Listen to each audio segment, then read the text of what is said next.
Joo, mä laitan vähän videotakin.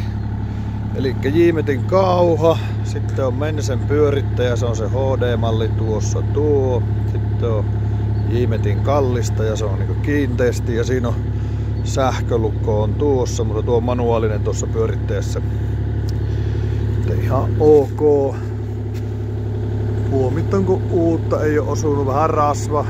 Noita täpliä voi olla, mutta levyssä on vähän sen jälkiä, kun on asfaltin paloja sitä vasten saatu kauhaa, niin siksi siinä on vähän tommosia jälkiä.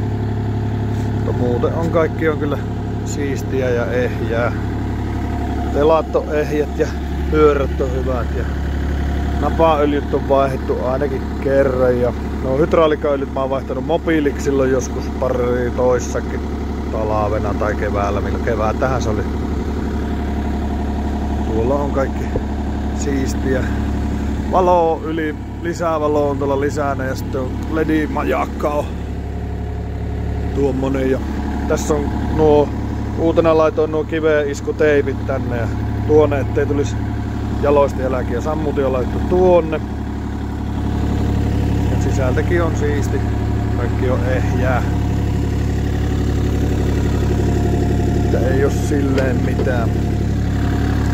Tuo lisäpuntti on siinä.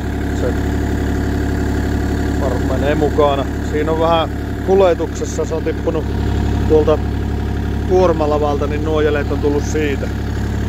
Mutta muuten ei oo kolohittu. Moottori siellä ryskyttää. Jatketaan, tuo WhatsApp vähän meinaa katkoa. Kaikki on tuollakin ehjää ja silloin uutena mä oon tän vahannut.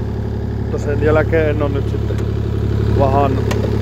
Tätä sisältä en oo viittinyt talveen vasta pestä, ettei tuu talven aikaa ongelmia sitten. Ja kaikki on ihan ok ja kuivaa.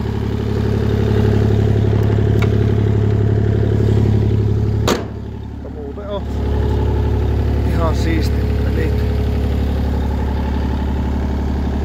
Tuolla on nuo alkuperäinen työvalo, on nuo lisänä sitten tuo. Tosiaan ton pyörittäjän saa pikaliittimillä pois tuolta välistä, että sit jää tuo kallista ja siihen. Ja kauha tulee tämä yksi mukana.